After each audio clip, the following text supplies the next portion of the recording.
আজ উল্টো রথে বিহানবাবু মাম্মাম বাবাইয়ের সাথে মেলায় বেরু করতে গেছিলেন।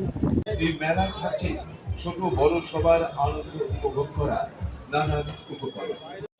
মেলায় গেলে কার কার আমার মতো এরকম দুর্বলতা আছে কমেন্টে জানিও, কারণ আমি মেলায় গেলে ছোটোবেলা সেই খেলনা বাটি দেখা স্টার্ট করে দিই। দেখো এখানে কত কিছু আছে, ফ্রাইং প্যান, বালতি, বাটি, আর এখানে আছে ছান্তা, আর এদিকে আছে কড়া, ট্রে, আর এদিকে আছে স্টোভ, হাঁড়ি, আরও কত কি আছে। আর এদিকে মাম্মামের কাণ্ড দেখে বিহানবাবু আইসক্রিম খেয়ে নিজেকে কুল রাখছেন। আর এদিকে কিছু হ্যান্ডমেড জুয়েলারি দেখছিলাম। তোমরা কে কে হ্যান্ডমেড জুয়েলারি পছন্দ করো কমেন্টে জানিও। এই রথযাত্রা মেলা চলবে সেই আমাদের